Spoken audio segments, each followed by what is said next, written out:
Hello, everybody. It is episode number 47 of the Traders Podcast. I am your host, Jeremy Ritz, but we have the original, the OG Jeremy of the trading and investing space, the beastly human being who once did 12 miles every 12 hours for 12 days, along with the other host of amazing physical accomplishments.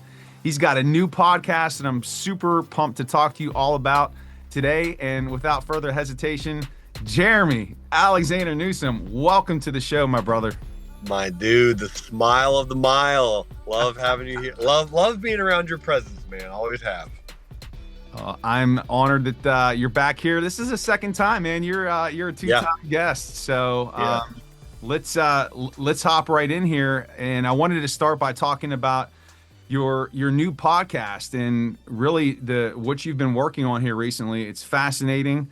The podcast is called Solving America's Problems, I believe. But if you could just start by telling the audience all about what you're working on now with this. Yes, and you are a featured speaker on that. One of our podcast episodes about college and if it's worth it or not. But ultimately, man, that particular podcast, the focus, Jeremy, is my goal is to run for president in 2032.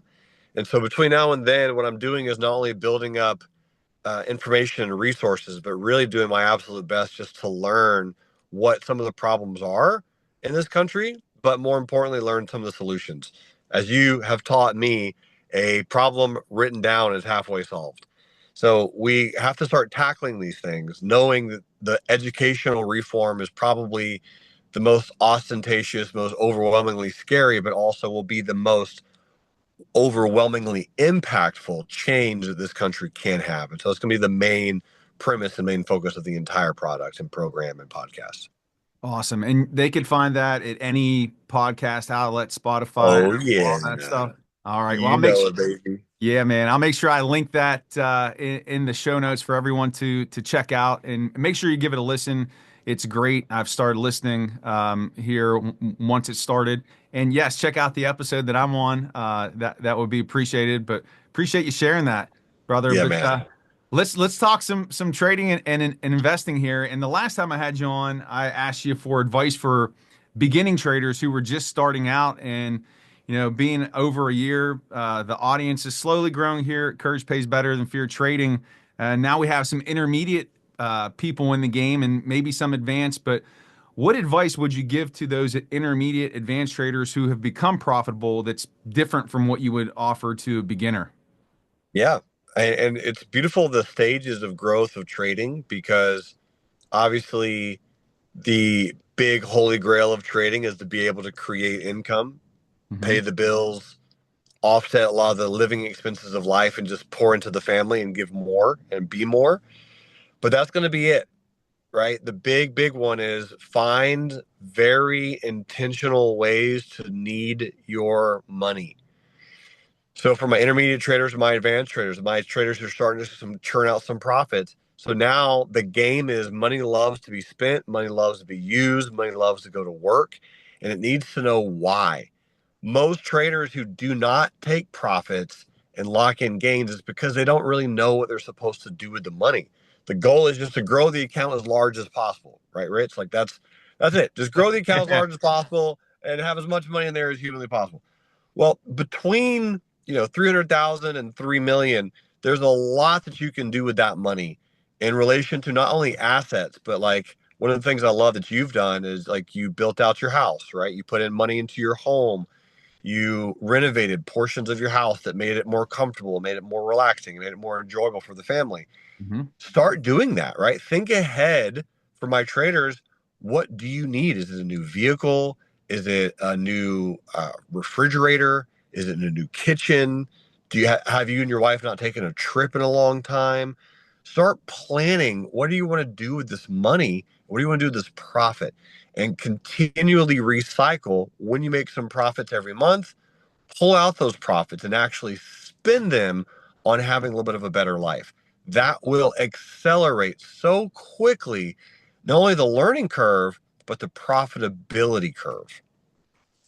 Okay. And you talked to me about this before, I know early on, and especially about the account size. I was real big on like Yeah. seeing the that cash in there. But what is it about money? You said that money likes to be put to work. I've heard Yeah. you say that before.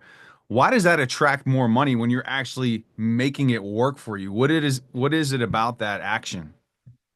So my thought on that, Jeremy, is that money is a relationship energy. And if you have a relationship that you care a lot about, and in that particular relationship, your goal and objective is to spend time growing that relationship, right? How do you grow any relationship? You spend time with it, right? You Mhm. spend energy with that relationship. You do things together. And so in the money realm, if money wants to go and work, it wants to go and actually do something. It doesn't want to just sit around. So imagine you and your wife, all you do all day, Jeremy, is watch TV, right? You could do it for a day, but after like 3, 4, 5 days, you're gonna start getting annoyed. You're gonna start getting frustrated. You're gonna feel like you're not really producing. Mhm. That's that relationship energy that money also has. It's the same connection to that. It really wants to go out and do something. It doesn't want to just sit stagnant in the living room couch watching TV. It wants to go and produce. And so that same approach for our relationship is going to be so crucial for our money. That's powerful. Looking at money from the lens of, hey, there's a relationship that you have here, and Yep, you have to treat it with love, kindness, and be active with it. I love it. you know it. That's great advice. Let's shift a little bit and let's talk about Trump 2.0 and the markets. We're hanging out near all-time highs. Looks like we're going above them this morning as we get ready here for the open. But talk to me about this bull market that we're in. Are we in the later stages of a bull market? What's coming first? Is it going to be a correction or is it going to be a bear market? Where are we at, brother? Wild, man. I think we keep going, dude. I really think we keep going. It seems weird. I get that, but there is a lot of excitement right now. There was a lot of cash on the sidelines and starting to get deployed. There's a lot of stocks that are also for sale as well. But at the same instance, looking across the markets, like whatever pullback we do get in the next 5 to 8 months, 10 to 15%, it's buyable. It's Yeah. a viable correction. I mean, right now the trend is just so strong and there's not crazy insane euphoria. There are still people that are trepidatious. There's still people that are kind of worried. There's still people that have a lot of cash in their portfolio and they haven't really totally deployed it yet. So as I'm looking at and talking to people, this to me really just seems like you said Trump 2.0. This is his second term in office. I think you can literally take his first term and know that we should do at least that over Mhm. these next 4 years, at least that. Yeah. And we did have in 2020, right, a nice big correction slash sell off, and that sell off got bought. My thoughts are the exact same. If we get any correction in this cycle, it's going to get bought up and we're going to go higher. And so the big companies are still crushing and making so much profit and so much money. Tesla's destroying it. Nvidia's destroying it. Apple just going gangbusters. Amazon, $187 billion in revenue. Walmart, Costco. Like these companies are still producing income. They're still producing cash. They're still producing profits and they're getting bigger. They're making more money. People are spending more money. It's that way across the board. Coinbase just, oh my goodness, bro, they destroyed earnings.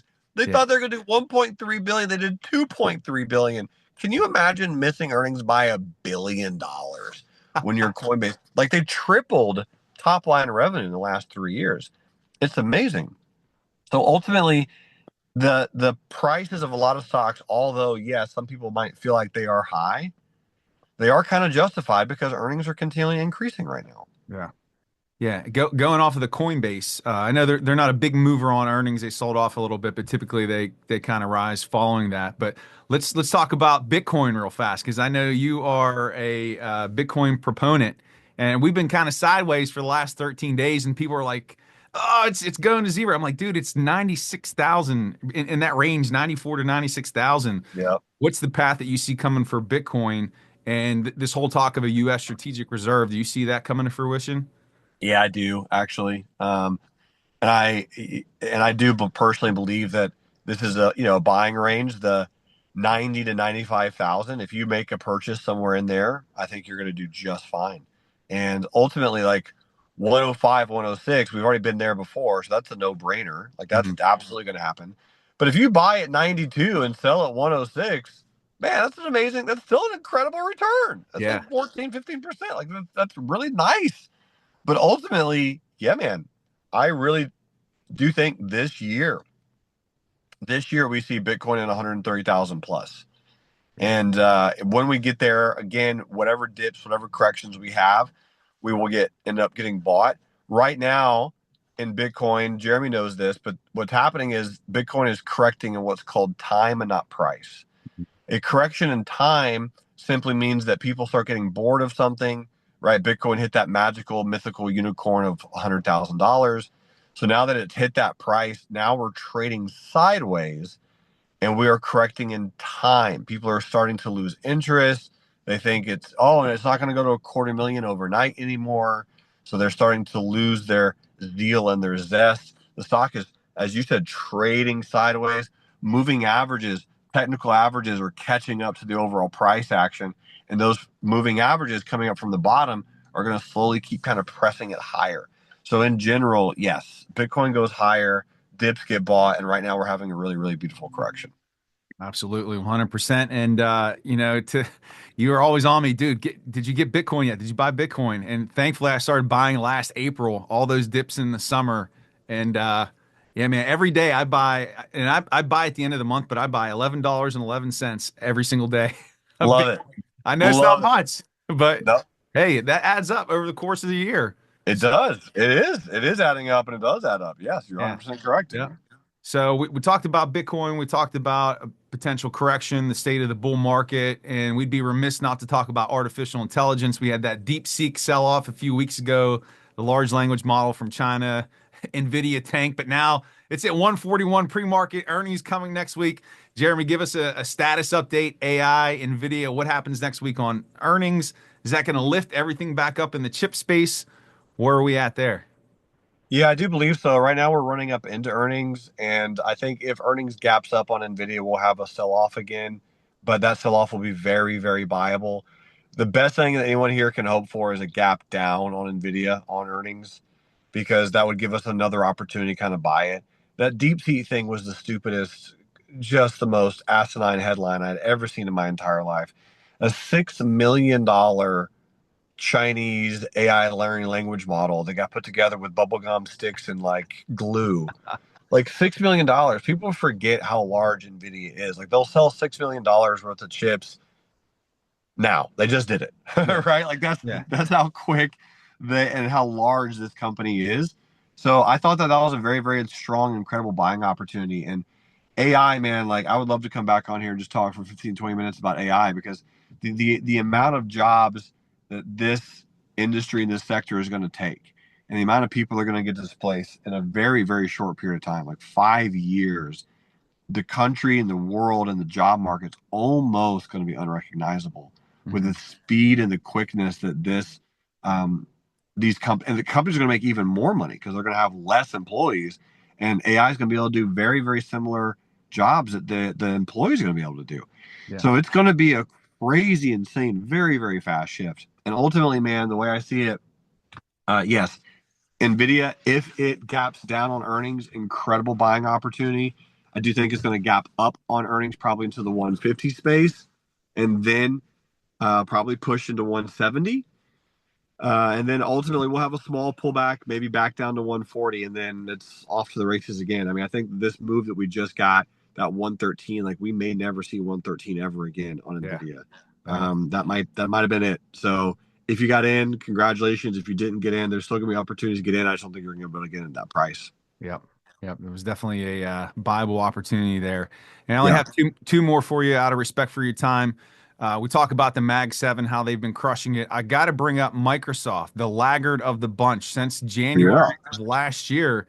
It's just been range bound. It did hit a new all-time high this summer, but it keeps dropping down to that 200 EMA are a little bit lower. The bulls are stepping in. Now we're below all those moving averages. Is it just a matter of time for this one? The last five earning reports has either been a gap down or a gap up, and it faded down. But to me, this smells like there could be something that is just going to catch everybody off guard. It runs. Thoughts on Microsoft? I love it a little bit lower than 400. If it gets back down there. So yes, the answer is absolutely right. Third largest company in the world. Just buy a little bit lower. Right now, it's taking its sweet time to do something interesting, and I think you're right. It's going to catch people off guard. It's going to start moving faster than people anticipate, but it's just trading at a discount right now, and it's not really doing anything ultimately that aggressive. So I think if you can buy it for less than 400 and hold on to it for a little bit, you should be primed. Which, to say all that to say, man, option sales, put sales, bull put spreads, owning some shares and doing some covered calls and just kind of letting it bake and marinate for a little bit. It's going to be some good strategies out there on Microsoft to kind of take advantage of the sideways motion that it's in right now. I like that. I didn't even think about a spread down there, a little bull put spread, because it is a nice price. All right, brother. Then the last question I have for you: what is one ticker out there that nobody's paying attention to, has been overlooked, that we should put our eyes on here? Great question, dude. UPST is 69. They had a great earnings gap. It's above the 200 SMA on the weekly chart. It's starting to get some love again. This was a very, very volatile name that was in the $270 price range like 3 years ago. And right now it's in the $90 price range. And the volatility of this name is unbelievable. So buying 1,000 shares at 69 and selling it back at 90, I mean, that's a $21,000 profit. Like the likelihood of that happening is extremely, extremely large. All right. So there you go. Upstart UPST. Check that ticker out. And Jeremy, where can we check out your work? Anything new? I mean, we got the podcast. Any other stuff going on that we need to be aware of? Woo! Man, I'm going to launch an amazing, life-changing book at some point this year, dude. Title's in progress, but it's essentially going to be called Be Wealthy Like Jesus. It's a good one, man. It's going to be remarkable. But between now and then, man, as you know, just reach out to me anytime. You can find me anywhere that people can find people. I'm around, and I'm happy to help all of your listeners and help you and just help the world just continue to be better, grow better, and create more impact. All right, brother. Well, hey, my love and appreciation to you for coming on here this morning. I hope you have an amazing day. And make sure you check out Jeremy's work. I'll have it all linked in the show notes. And that's going to do it for episode 47 of the Traders Podcast. Jeremy, thank you, brother. Have a great day. You're the man. See you, buddy. Take care, buddy.